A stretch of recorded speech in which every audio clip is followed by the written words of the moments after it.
It's time for us to speak to reporter, columnist, editor at the Montreal Gazette, James Mennie. Good afternoon, James. How you doing, Tom? I am practically perfect. Thank you very much. Doing very That's well. good. Yeah. James, I want to talk to you about this new Léger poll that's out in the Journal de Montréal this morning. And this question was actually written by our producer, Alice Martin, and I must say I agree with it. At this point, does it even really matter who is running the CAQ? Well, actually, I wrote that question, but I'll answer it anyway, Okay. Tom. Sorry. No, the thing is, and it kind of spins off of this Léger poll, this bit of a bombshell, actually, Léger poll that landed today, because everyone's focusing on the PQ, and we will, Tom. But in the meantime, we're looking at the numbers for the Coalition Avenir Quebec. And they are stuck in fourth place. And they looked at the survey, took a look at, what leaders best personified change for voters. Mm-hmm. And to be fair, I mean, the head of the PQ, Paul Saint-Pierre Plamondon, came in first.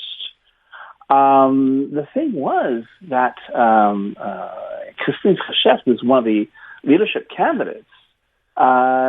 She did not do that well. I mean, she kind of, stayed in the game, but, she was in double digits, but she wasn't in first place. But the thing was, poor Bernard Drainville, who is her competitor, polled all of 1%. Wow. And, the idea between those numbers and the fact that amazingly, the governing party of Quebec, which has been in power for 8 years, may well still get wiped off the map in the next provincial election. Is still there is remarkable, but you have to ask yourself, where do we sort of like tell the orderlies to pull the sheets over the cat's face and say you call it, and the patient died at such and such a time. Mm-hmm. It really is. There is no light on the horizon. There is no kind of but if A, B, and C happens, then they're back in the game. They're out of the stadium. You know what I mean? They're not even in the neighborhood. And honestly, 1% from Monsieur Drainville versus all of 10%. I mean, these were not astronomical numbers either, because even PSGT polled 22%, and he was at the head of the pack. But I mean, she's polling 10%. And the amazing thing is, and I think once again it shows, Tom, the disconnect between our line of work and the real world, is that a lot of commentators, a lot of analysts are looking at the CAQ as, and I guess you have to sort of acknowledge they're still in government. But man, they are so limpid and quacky, and they have such zero future. And the only time the most common announcement we're having from the Coalition Avenir Quebec is not about policy. It's not about education or health or the future of the province or the economy. It's who has decided to leave politics in time for the next election. Yeah. And this rate it's getting kind of crazy, because it's also it's a snake that's eating its tail, because whoever wins, and let's say for the sake of argument, Christine Fréchette wins the leadership of the CAQ. How are you going to convince people to run for your party when you're basically handing them the political equivalent of the captain's hat of the SS Titanic? It's just not working. So it is a very unusual kind of situation we find ourselves in, and it's going to be very interesting to see. Are they going to turn around and say, you know what, we're going to say anything we want because we know it doesn't matter. We know we're not going to be in power. We probably won't even be around as a political party after October. I mean, it's going to be very, very strange. But I don't think we've ever been in a situation, Tom, where a political party at any level has so effectively done a job of essentially extinguishing itself through its own incompetence. I mean, this is not, it was A, B, and C. No, these guys never had a clue about what they were doing. They cost us hundreds of millions, billions of dollars in taxpayer money out the window over the course of their 8-year stay. And the only thing I guess they can leave behind as a legacy is a series of things that any subsequent government should not do. I mean, we'll wait and see if that happens as well. But and the other question, though, Tom, is, has the electorate learned?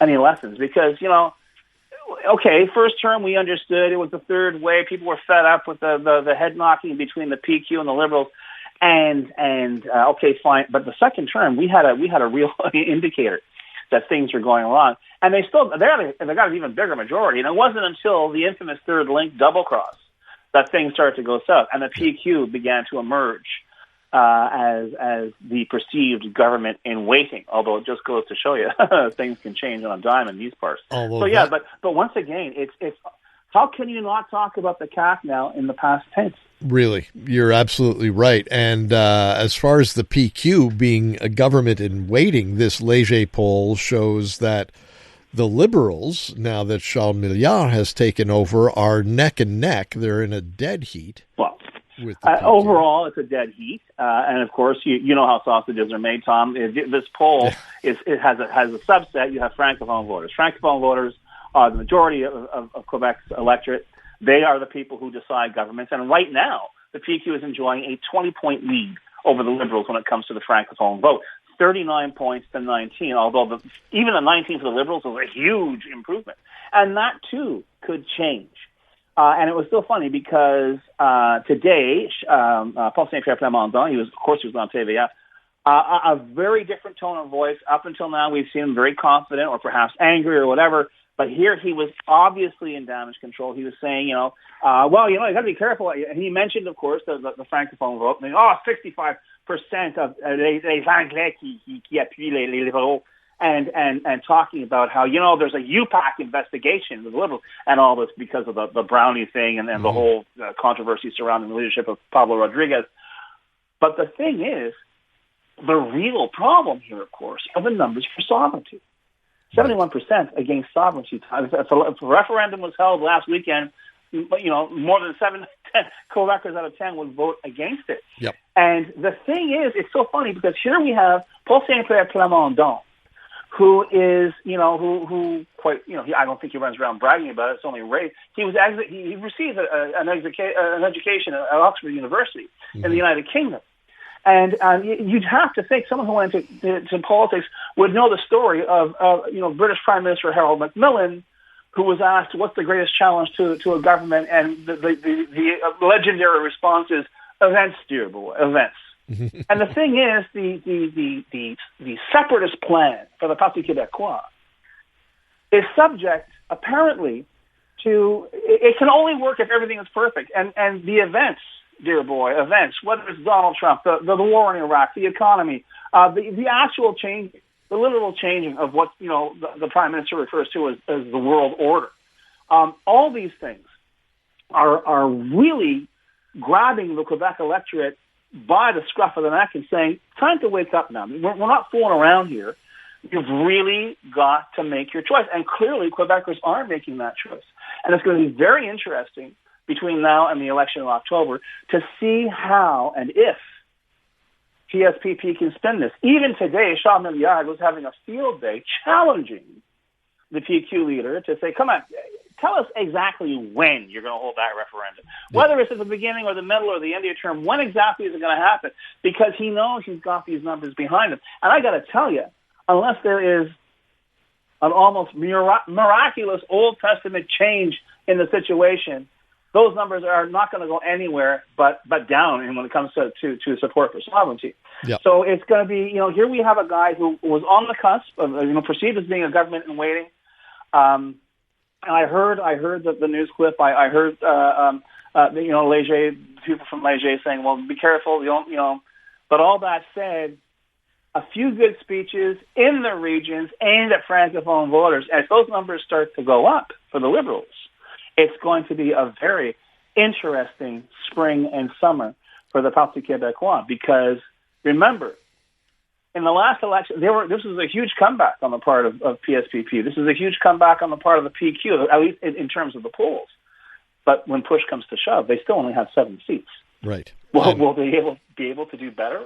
The way things are going right now, will that number improve between now and Election Day?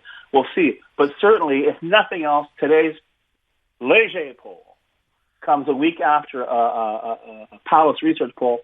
It shows that earlier poll is not an outlier. Something's going on. Clearly, the tone is changing with sovereignty, and with it, the fate of the PQ. And Monsieur Saint-Pierre Plamondon can huff and puff all he wants, Tom. You can't change those numbers. He's got his work cut out for him, that's for sure.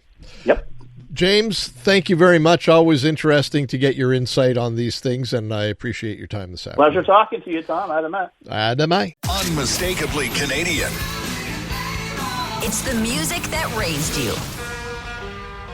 The artists raising the bar. Hi, this is Brian Adams. Hey, my name's Brett Emmons. I'm from the Glorious Sons. Hi, I'm Nelly Furtado. Made in Canada. The station that champions Canadian music. Loud, proud, and all yours. No passports required. Just press play. Tap into Made in Canada now on iHeartRadio.ca Or the free iHeartRadio app.